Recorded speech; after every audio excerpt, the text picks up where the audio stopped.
To close out this chapter on selections and channels, which, as I said before, as you can see, are really just two sides of the same coin, I want to focus on something that's maybe kind of a subtler effect that may not really even be obvious to you that it can be done in Coreal Painter, but it's actually really handy in certain circumstances.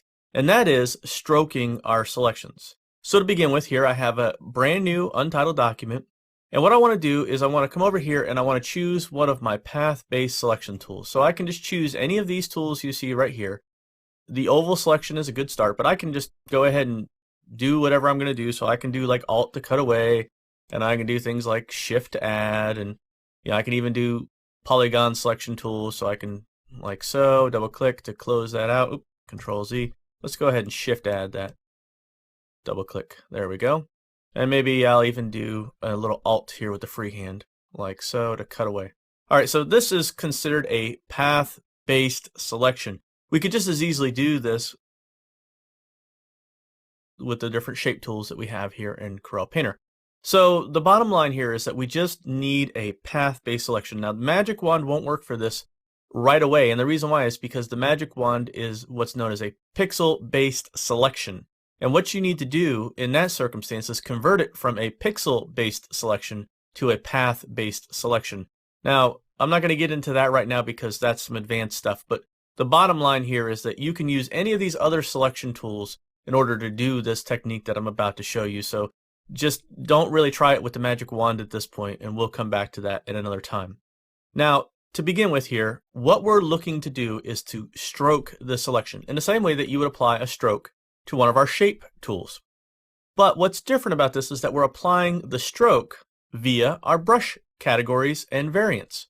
So we can have any brush within our library create a stroke for us. Now, some brushes are better suited towards creating strokes than others, and we'll see some of that right now, but the most important thing that you need to understand about this is how to work with this. Now, remember that I said before that having this marquee, this marching ants marquee, is going to slow down our system resources. Well, what you want to do in this instance is hold down the Control, Shift, and H keys, and that will hide that marquee without actually getting rid of it. We haven't deselected it, we've only hidden it. If you come up here to select, you'll see right now that that has been hidden. If we come down here to Show Marquee, you'll see that that keyboard shortcut, Control, Shift, and H, is active. And we could hit Show Marquee, and that would bring that back. We can come up here to Select, and we can hit Hide Marquee, and that will hide it again. If we go to Fill right now, notice I have black chosen and I have the flat weight stroke brush chosen. Now I could come up here and pick any brush I wanted to. The brushes that I created here in the gouache category are particularly designed for doing this type of work. The balloon stroke and the flat weight stroke tool are both designed to do strokes for path-based selections. But if I come up here and I go to Select, Stroke Selection, you're going to see something kind of strange. You're going to see that half of the selection looks good, but the other half looks really hard-edged. Now, the reason why is because in my path-based selection tools, I have anti-alias turned off. So that means that we have this hard aliased edge, as you can see that stair-stepping, and if I zoom in a little bit, you'll see what I mean. So let's put my focus here, zoom in, use the spacebar to move over, and you can see that hard aliased edge, and then inside there's this sort of smooth anti-aliased edge that's coming from the brush. So how do I get rid of that? Well, what we need to do is just Control Z to undo that stroke. Now remember, the selection is still active. Come up here to our navigator palette. And then if we come over here to this little preferences icon and click on that, all the way at the bottom, you'll see that we have a drawing mode. Now the drawing mode basically has to do with how your selections are treated. Right now, by default, all selections are created with draw inside.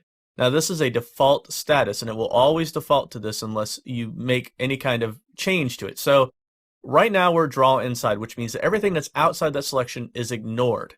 If we choose draw outside, and then we do the exact same thing here, we go to Select, Stroke Selection, you can see that now we're getting that hard aliased edge on the inside, and the outside edge is the basically soft brush look. So if I undo that by hitting Control Z, and now I come over here and I choose Drawing Mode, Draw Anywhere.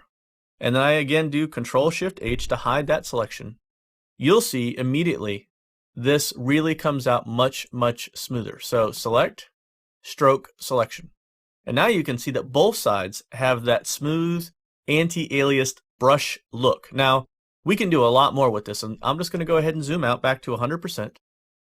You can see that, that's okay, but at the same time, this is only really good for very specific types of effects. Control Z. If we come back and we choose a different type of brush, for instance, maybe say our digital soft flat airbrush, and just set the size for something smaller, say something like maybe 5 pixels, that'll do, and then come up to Select, Stroke Selection. You can see that we've been able to now stroke that selection with that airbrush tool. If we Control Z do that, and we set it for something like, say, 10 pixels, and then we do Select, Stroke Selection, you can see that we've stroked it with now a 10 pixel radius on that brush. If I Control Z that, you can see that I can change the opacity. Now, the opacity will be a constant value when we're working, whatever the maximum value is here, because it doesn't respect pressure sensitivity. It's going to assume full pressure. So again, I'll do Select, Stroke Selection, and now you can see that we have a softer effect, and the reason why is because we have a lower opacity. If I undo that again, set the opacity for something even lower, so let's say like 10, go to Select, Stroke Selection. Now you can see we have an even softer look, and the reason why again is because we have an opacity of 10. Control Z, undo that. We can also do this with brushes like, say, our chalk. So I'm going to go ahead and choose something like our Real Soft Chalk. Make sure that I have a fairly small brush, maybe say something like a 10. And then I'm going to go ahead and do Select, Stroke Selection. And now you can see that we have a very smooth stroke on this with our chalk, and we can do multiple strokes. So I'll just build up another stroke on top of this by saying 20, and then do Select, Stroke Selection, and maybe I'll just change colors real quick and go to Select, Stroke Selection, and you can see that we can build up multiple colors, we can build up multiple sizes, multiple opacities. This is a really flexible tool for creating very precise marks. It's even more precise and more controllable than using this align to path function, although it's based on a similar kind of technology. This is something that I use quite often when I'm doing any kind of man-made object where I want really, really straight edges, and I want them to be meticulously, perfectly aligned every time. Now, like I say, you want to make sure that in order to get the best results from this, that you come over here to your settings for the navigator and come over to your drawing mode and set it to Draw Anywhere. Now, that said, if you're wanting to make selections to paint into, you want to make sure that you turn Draw Anywhere off, because otherwise you'll be able to go in here, and I'll just go ahead and change my color to something very different so that you can see it, and we'll be able to just come in here and draw right over that selection. The selection is still active, and if I hit Control-Shift-H, you'll see it. Why did it do that? Well, because again, we've set it to Draw Anywhere. It's basically ignoring that selection for the purposes of painting. Now, if we choose to say drawing mode, draw outside, it will ignore anything inside the selection. And if we say drawing mode inside, it will ignore anything outside that selection. So just bear in mind that these different drawing modes are very critically important to your success at being able to stroke your selections with any of your brush categories and variants.